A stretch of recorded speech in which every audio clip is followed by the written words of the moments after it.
Hello दोस्तों, स्वागत है आपका कॉन्सेप्ट विद अक्षय क्लासेस में। 2 दिन से क्लासेस नहीं आ रहे थे, अभी क्लासेस वापस से कंटिन्यू होगी। आज जो है आरपीएफ का एग्जाम का क्वेश्चन लिया गया है, जो पिछले साल हुए थे आरपीएफ के एग्जाम पिछले टाइम में, उसके क्वेश्चन लिए गए हैं। तो ऐसा ही ये सेशन चलेगा 10 डेज 10 मॉक के। अब ये क्लासेस कंटिन्यू आपको देखने को मिलेंगे। अब क्लासेस में गैप नहीं मिलेगी, कंटिन्यू क्लासेस आपको देखने को मिलेंगे। एसएससी जीडी का एग्जाम बहुत अच्छी चल रहा, मैंने बहुत लोगों से बात किया, बहुत अच्छा एग्जाम चल रहा। क्वेश्चन जितने भी टीसीएस के लेटेस्ट क्वेश्चन है वो वैसे ही क्वेश्चंस आए हैं।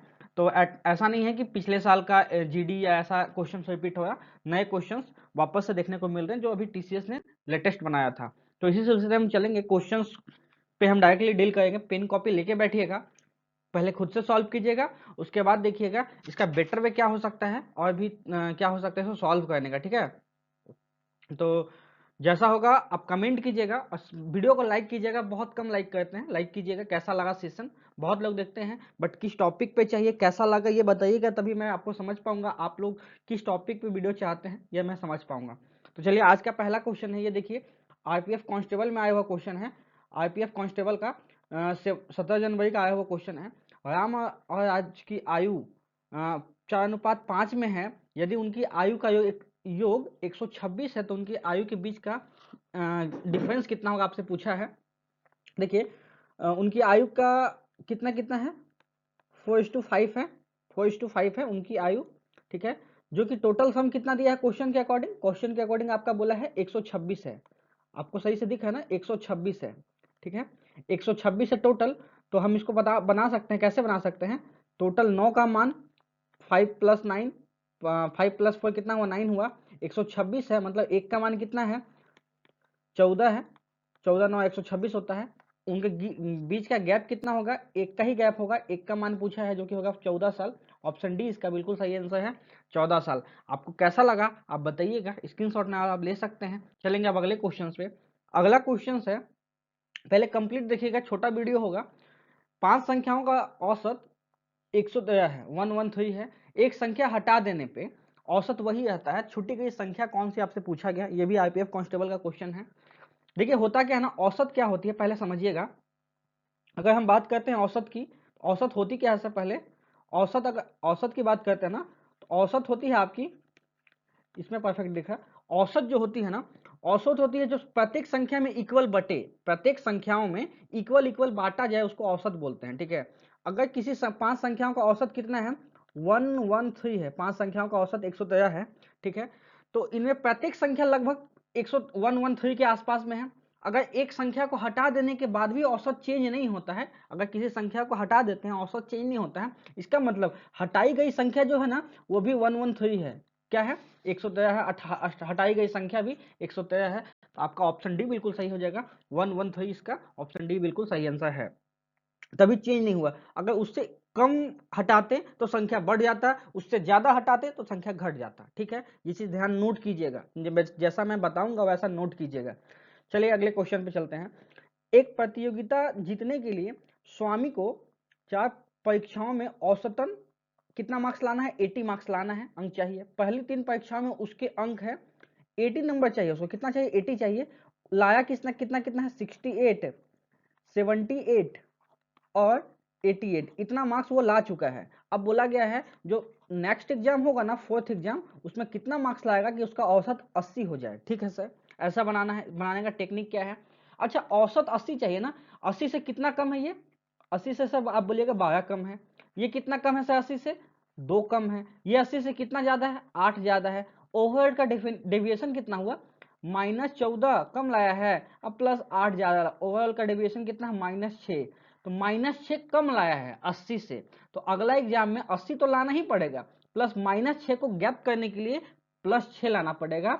तो कितना लाना पड़ेगा, -6 है ना, तो +6 ज्यादा लाना होगा, मतलब उसको लाना कितना होगा, 86। 86 कहाँ है सर, ऑप्शन ए में दिया है 86, यही इसका सही आंसर हो जाएगा। उसको 86 लाना होगा चौथे टेस्ट में, तो उसका औसत जो है 80 बना रहेगा। ठीक है, यहां तक डाउट नहीं होगा। स्क्रीनशॉट लेना है तो आप ले सकते हैं स्क्रीनशॉट।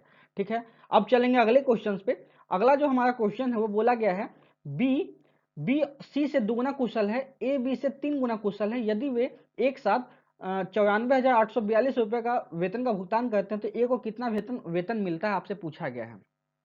अच्छा, क्या क्या बोला है, कौन कौन संख्या ए है, बी है, साथ में सी है सर। यहाँ तक कि 3 लोग हैं। अब आपसे बोला गया है बी को सी से 2 गुना और ए को बी से 3 गुना। ठीक है, बी को सी से दुगुना मिलता है, अगर सी को 1 मिलता है तो बी को कितना मिला है, 2 मिला है सर। यहाँ तक कोई दिक्कत नहीं। अच्छा, बी को 2 मिला है तो ए को बी से 3 गुना, ए को बी से 3 गुना, तो ये 2 है, इसका 3 गुना कितना होगा, 2 तिहाई 6 होगा। ठीक है सर, यहाँ तक कोई दिक्कत नहीं। अच्छा, इन सभी को मिला देंगे तो कितना हो जाएगा, इन सब का सम कितना हो जाएगा, 9 हो जाएगा सर। यहाँ तक कोई दिक्कत नहीं, 6 3 9 हो गया। एक्चुअली सम बटा किस में है, 94842, इसमें बट गया है पैसा, जो कि 9 का मान है। आपसे पूछा है ए का वेतन कितना है, ए का वेतन कितना है सर, ए का वेतन 6 है, तो 6 का मान आपसे पूछा गया है। पहले काट लेते हैं, 3 तिहाई 9, 3 दूना 6। ठीक है, अब देखिए 2 दूना 4, लास्ट में यूनिट डिजिट कितना आएगा, 4 आएगा। जब इसको 3 से डिवाइड करेंगे, कुछ भी संख्या होगा 3 से डिवाइड कर देंगे ना, तो लास्ट में कितना आएगा, 8 तिहाई 24। 3 के टेबल में 4 एक ही टर्म में आता, 8 तिहाई 24, तो लास्ट में 8 आने वाला है। बी तो नहीं है, ए भी नहीं है, सी भी नहीं है, 8 एक ही में है, ऑप्शन डी में 8 दिया हुआ है, तो ऑप्शन डी बिल्कुल इसका सही आंसर हो जाएगा, जिसके लास्ट में 8 है। सॉल्व कीजिएगा, कंप्लीट आंसर आ जाएगा। कहीं डाउट होगा तो बताइएगा। ठीक है, अब चलिए अगले क्वेश्चन पे चलते हैं। अगला क्वेश्चन है हमारा, किसी संख्या के 66.67% का 25% का 80% का 75%, 46 और 17 है, उस संख्या का 40% क्या होगा, आपसे पूछा गया है। ठीक है, 40% का मतलब है कि सभी कटना चाहिए। हाँ ठीक है, 40% पूछा है, 4 कट मल्टीपल सब है। अब इसको सॉल्व करते हैं, कैसे सॉल्व होगा। 66.67% किसको बोलते हैं, 33.33% बोलते हैं 1/3 को। 33 का दुगुना है 66, मतलब 2/3 हो जाएगा। ठीक है सर, मतलब कि 2/3, 2/3 का 25% का मतलब 1/4। ठीक है सर, यहाँ तक भी कोई दिक्कत नहीं। 80% का मतलब 4/5, यहाँ तक भी कोई दिक्कत नहीं। 75% का मतलब 3/4, यहाँ तक भी कोई दिक्कत नहीं।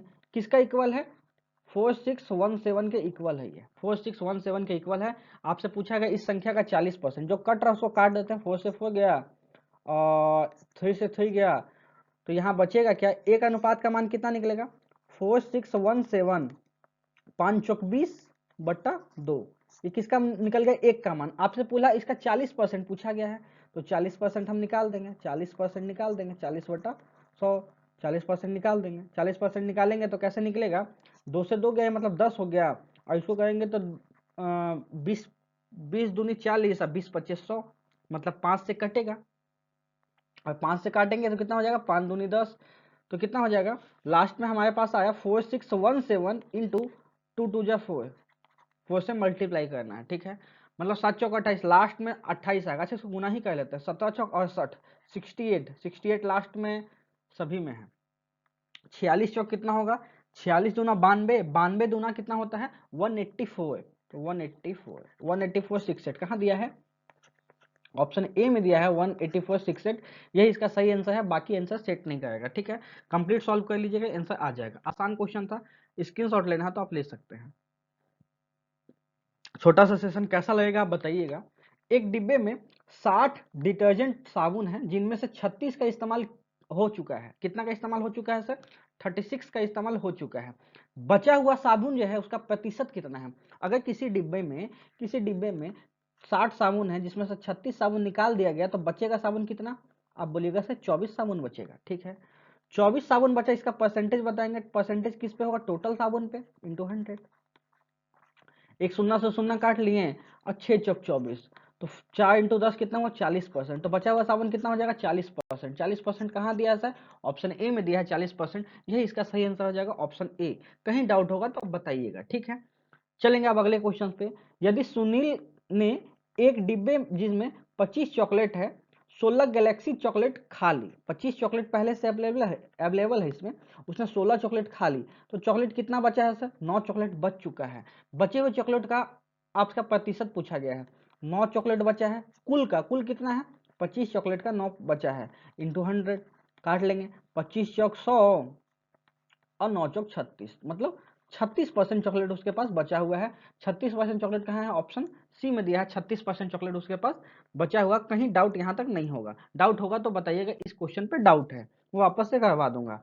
देखिए ये क्वेश्चन अच्छा है। एलपीजी सिलेंडर की कीमत में 468 से 485 हो गया, ठीक है। जैसे सब्सिडी बढ़ा घटा अभी तो पैसे बढ़ गए हैं, अभी सिलेंडर महंगा हो गया है। खपत का प्रतिशत कितना कम किया जाना चाहिए ताकि एलपीजी सिलेंडर पर खर्च किए जाने वाली राशि में चेंज ना हो। जैसे आदमी अपना घर पे जो निकालता ना कि इस मंथ में इतना खर्चा होगा, खर्चा को सेम रखना है तो कितना खपत को कम करना हो। खर्चा कम कैसे होगा? अगर हम खपत ही कम करते हैं, खपत कम कैसे होगा? सिलेंडर का इस्तेमाल कम करते हैं उसमें। तो प्राइस में कितना चेंज हुआ है? 468 था, ये बढ़ के कितना हो गया? 585 हो गया, ठीक है सर, यहाँ तक कोई दिक्कत नहीं। अच्छा, जितना प्राइस, जिस अनुपात में प्राइस बढ़ा ना उसके उल्टे अनुपात में कंजम्पशन बढ़ता है, मतलब खपत घटता है। प्राइस कितना बढ़ गया है?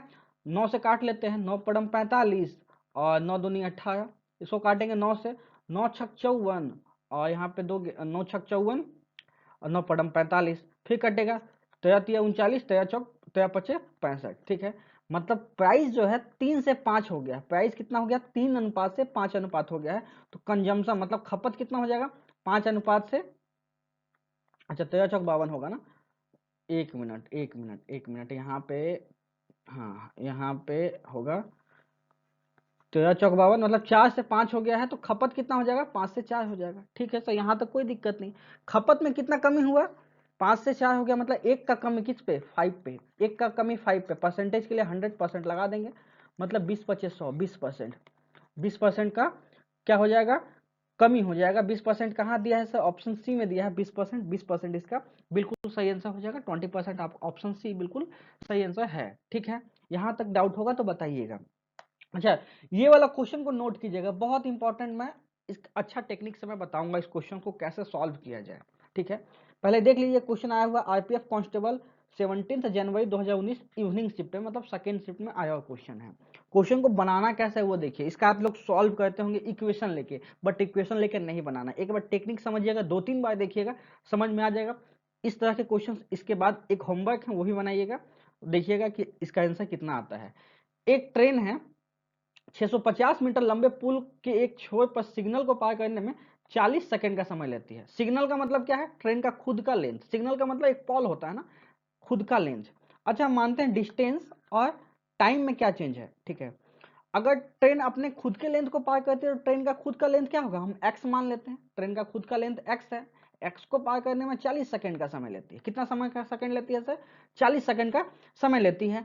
अगर अगला बोला गया है कि यदि ट्रेन पुल का मतलब क्या है? 650 मीटर लंबा पुल को पार करे, मतलब x प्लस 650 को कवर करती है तो कितना समय ले लेती है? ये ले लेती है 105 सेकंड का समय ले लेती है। क्वेश्चन में दिया 105 सेकंड का समय ले लेती है, ठीक है सर। 105 सेकंड का समय ले लेती है। तो देखिए टाइम में कितना चेंज हुआ। टाइम पहले 40 सेकंड लगा था, खुद का डिस्टेंस पार करने में 40 सेकंड, खुद का डिस्टेंस प्लस प्लेटफॉर्म ये पुल का डिस्टेंस पार करने में कितना लगा है? 105 सेकंड, मतलब 65 सेकंड का चेंज आया है। 65 सेकंड ज्यादा लिया है। क्यों ज्यादा लिया सर? क्योंकि 650 ज्यादा चलना पड़ा ना उसको। इसका मतलब क्या है? स्पीड कितना हो जाएगा? स्पीड हो जाएगा 650 डिस्टेंस चलने में ट्रेन के द्वारा समय कितना लिएगा? 65 सेकंड, मतलब स्पीड कितना हो जाएगा? 10 मीटर पर सेकंड। स्पीड कितना आ गया? 10 मीटर पर सेकंड। आपसे क्या पूछा है? ट्रेन का लंबाई पूछा है, तो निकाल देते हैं। ट्रेन का लंबाई कितना होता है? लंबाई होता है स्पीड इंटू टाइम। स्पीड कितना है? 10 है और टाइम कितना लगा था? 40 सेकंड लगा था, तो इसको गुना कर देते हैं तो कितना आ जाएगा? 400 मीटर। 400 मीटर कहाँ है? जो कि ट्रेन का इस क्या है? लंबाई है 400 मीटर। ऑप्शन बी बिल्कुल इसका सही आंसर है। देखिए बनाना इसी टेक्निक से, आपको समझ में आया हो तो आप इस क्वेश्चन का आंसर दीजिए, स्क्रीनशॉट लीजिए, इसका आंसर कमेंट में बताइएगा क्या होने वाला है, ठीक है।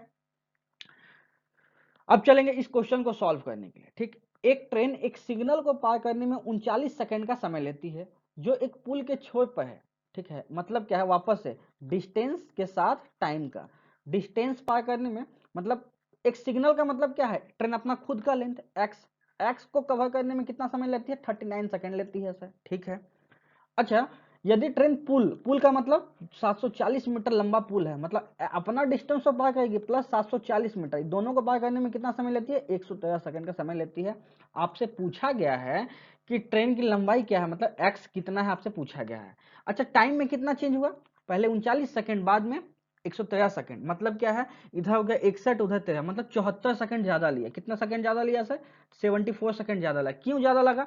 क्योंकि 740 मीटर ज्यादा चलना पड़ा। तो इसका मतलब स्पीड कितना है, 740 ज्यादा चलना पड़ा। 74 सेकंड में स्पीड कितना निकला? 10 मीटर पर सेकंड ट्रेन का स्पीड निकला। क्योंकि पुल तो चलती नहीं है, ट्रेन ही चलती है, ट्रेन ही डिस्टेंस पाएगी, ट्रेन का ही स्पीड होगा। तो ट्रेन का स्पीड कितना है? 10 मीटर पर सेकंड। ठीक है सर। आपसे पूछा है कि ट्रेन का लंबाई कितना है, एक्स क्या है, तो 39 सेकंड का समय ली, अब प्रत्येक का स्पीड कितना है? 10, तो कितना निकलेगा? 390। मतलब कितना निकला? 390। 390 कहाँ दिया है सर? ऑप्शन सी में दिया है 390। तो यही 390 उसका ट्रेन का लेंथ हो जाने वाला है। ट्रेन का लेंथ कितना हो जाएगा? 390 मीटर। ठीक है, यहाँ तक किसी को डाउट होगा तो बताइएगा। मैंने अच्छे से सॉल्व किया है ट्रेन स्पीड का क्वेश्चन। ये कॉन्सेप्ट कैसा लगा बताइए, कमेंट कीजिएगा। होप सो आपको ये कंप्लीट वीडियो अच्छा लगा हो। छोटा वीडियो है, 15-16 मिनट का वीडियो है। कैसा लगा कमेंट कीजिएगा, वीडियो को लाइक कीजिएगा, दोस्तों तक पहुंचाइएगा। जिस टॉपिक पे वीडियो चाहिए होगा उस पर बताइएगा। और आप किस एग्जाम्स की प्रिपरेशन का ये भी बताइएगा। साथ में ये भी बता देता हूँ कि DFCCIL का MTS का जो कि 3 शिफ्ट में हुई थी, उसका भी मैं सॉल्यूशन बहुत जल्द करवा दूंगा। तो उसके लिए भी सब्सक्राइब कर दीजिए और दोस्तों तक पहुंचा दीजिए। ठीक है, तो वीडियो को यहीं तक रहने देते हैं। वीडियो को देखने के लिए बहुत बहुत धन्यवाद। Thank you.